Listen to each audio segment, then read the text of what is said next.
किसानों ने एक बार फिर से अपनी मांगों को मनवाने के लिए दिल्ली का रुख किया है और 13 फरवरी को दिल्ली कूच का ऐलान किया है। उससे पहले हालांकि केंद्र के साथ मीटिंगें भी चल रही हैं, पर अगर बात की जाए हरियाणा और पंजाब के बॉर्डर की, तो ये बॉर्डर जो है काफ़ी कुछ बयान करते हैं। 7 लेयर की बैरिकेडिंग की गई है, पैरामिलिट्री फोर्स और सीआरपीएफ भी तैनात वहां पर की गई है। तो इसको लेकर के हरियाणा आम आदमी पार्टी क्या कहती है, बातचीत करेंगे। हमारे साथ वरिष्ठ उपाध्यक्ष मौजूद हैं और इनसे जानते हैं, अनुराग ढांडा जी से, कि किस तरह से देखते हैं। कूच का ऐलान किया गया पर बातचीत का दौर भी जारी है, उससे पहले बॉर्डर सील कर दिए गए हैं। नहीं, देखिए, भारतीय जनता पार्टी लोकतंत्र में विश्वास नहीं करती है और हमारे फंडामेंटल राइट्स को ब्रीच किया जा रहा है। हमारे फंडामेंटल राइट्स ही संविधान में हमको ये एश्योर करते हैं कि हम आज़ाद हैं और उन फंडामेंटल राइट्स में से 19(1)(b हमको ये बताता है कि हम पीसफुली कहीं भी असेंबल हो सकते हैं, कोई प्रोटेस्ट कर सकते हैं, किसी मांग को लेकर इकट्ठा हो सकते हैं। लेकिन ये सरकार गांव-गांव में ये अनाउंसमेंट करा रही है अपनी पुलिस से कि अगर कोई भी किसान आंदोलन में गया तो एफआईआर दर्ज कर देंगे, अगर कोई भी किसान आंदोलन में गया पासपोर्ट रद्द कर देंगे। क्यों भाई? कल को आप कहोगे कि विपक्ष की रैली में कोई गया तो एफआईआर दर्ज कर देंगे, परसों आप कहोगे कोई सरकारी दफ्तर में कोई शिकायत लेके गया तो पासपोर्ट रद्द कर देंगे। तो ये तो तानाशाही है, ये तो हमारे मौलिक अधिकार छीन रहे हैं हमसे, हमारे फंडामेंटल राइट्स छीन रहे हैं हमसे। दूसरा फंडामेंटल राइट 19(1)(d हमको ये इजाज़त देता है कि हम पूरे देश में फ्री होकर कहीं भी घूम सकते हैं।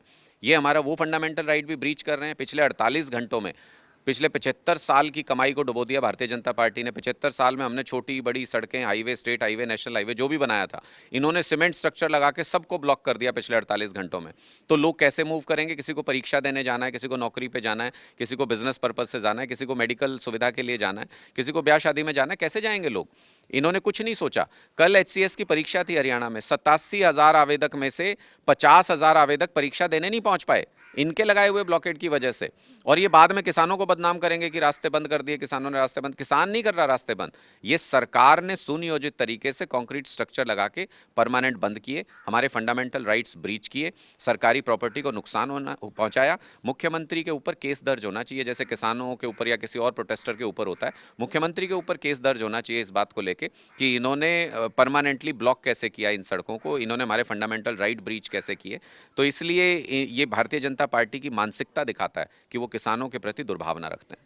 मुख्यमंत्री मनोहर लाल कहते हैं कि अगर किसानों ने दिल्ली जाना है तो वो पब्लिक ट्रांसपोर्ट का इस्तेमाल, जैसे कि रेलगाड़ी या फिर बस का, कर सकते हैं। तो ट्रैक्टर लेके जाने का क्या औचित्य है? तो ये जो मुख्यमंत्री जी जगह जगह घूमते हैं, ये हमारा 50 गाड़ियों का काफिला लेके जाने की क्या जरूरत है? ये बस में बैठ के नहीं जा सकते क्या मुख्यमंत्री जी? ये ट्रेन में बैठ के नहीं जा सकते क्या मुख्यमंत्री जी? पब्लिक ट्रांसपोर्ट तो इनके लिए भी तो है। अब ये बताएंगे हमको कि हम कैसे जाएं? हम साइकिल से जाएं, हम स्कूटर से जाएं, हम ट्रैक्टर से जाएं, हम कार से जाएं? ये बताएंगे हमको कि क्या खाएं, हम क्या पहने? इसका मतलब ये तानाशाही लाना चाहते हैं देश के अंदर। तानाशाही में ऐसा होता है, लोकतंत्र में तो संविधान हमको इजाज़त देता है कि हम अपनी मर्जी से जिस वाहन में चाहें उसमें जा सकते हैं। एक भी कॉल मुझे बता दीजिए किसानों के जिसमें वो कह रहे हो कि हम हाईवे जाम करेंगे। एक कॉल बता दीजिए जिसमें वो कह रहे हो हम सड़क बंद करेंगे। सड़क सरकार ने बंद की है, सड़क और परमानेंट स्ट्रक्चर लगा के बंद की है। इसका मतलब सरकार की नीयत में खोट है। आप तो कह रहे हैं बातचीत चल रही है इनके किसानों से, बातचीत चल रही है ना किसानों से, तो फिर कैसे सरकार को पता कि बातचीत विफल हो जाएगी? इसका मतलब इनकी नीयत नहीं है बातचीत करने की। इसका मतलब इनको पता है कि हम बात ही नहीं करेंगे उनसे, और इधर आंसू गैस के गोले छोड़ के मॉक ड्रिल कर रहे हैं। किस लोकतांत्रिक देश में ऐसा होता है भाई? अपने ही लोगों के खिलाफ मॉक ड्रिल कर रहे हैं कि कल ऐसे गोले चलाएंगे।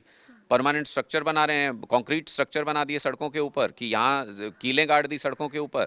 चाइना बॉर्डर पे इतना कर लेते तो हमारी ज़मीन एनक्रोच नहीं होती वहाँ पे।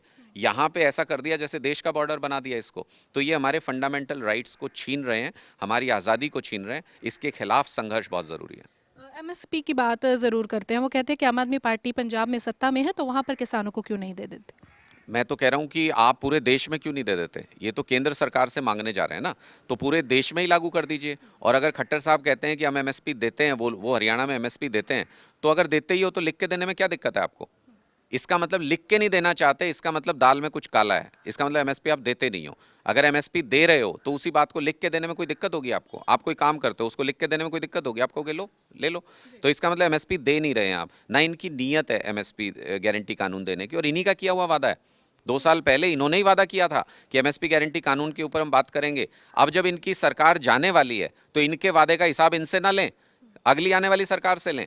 इनके वादे का हिसाब इनसे लेने के लिए किसान आ रहे हैं, तो ये डर रहे हैं, इसलिए उनके खिलाफ दुष्प्रचार कर रहे हैं। ये बात बहुत स्पष्ट रूप से हमको समझ लेनी चाहिए कि कोई किसान अभी हरियाणा में एंटर नहीं हुआ है। उससे पहले सरकार ने सुनियोजित तरीके से कंक्रीट स्ट्रक्चर बना के हाईवेज को बंद कर दिया है, जाम कर दिया है।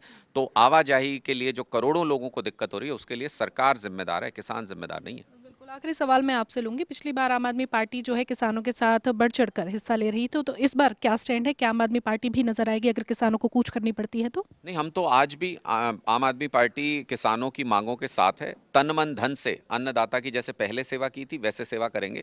मैं तो कई बार कहता हूँ, ये अभी इन्होंने हरियाणा बॉर्डर पे जितने स्टेडियम उनको जेल बनाने की इजाज़त दे दी खट्टर साहब ने। मैं कहता हूँ कि हर किसी में अरविंद केजरीवाल जैसा जिगरा नहीं हो सकता जो अपनी सरकार दांव पे लगा दे किसानों के लिए। अरविंद जी के सामने भी ये सवाल आया था पिछली बार कि दिल्ली के स्टेडियमों को जेल बनाने दीजिए। अरविंद जी ने कहा जान चली जाए, सरकार चली जाए, लेकिन किसानों के खिलाफ ऐसा कदम नहीं उठाऊंगा। ये खट्टर साहब ने तो 2 मिनट नहीं लगाई किसानों से गद्दारी करते हुए, 2 मिनट में घुटने टेक दिए मोदी सरकार के सामने, सारे स्टेडियमों को जेल बनाने की इजाज़त दे दी, अपने ही किसानों से गद्दारी कर ली।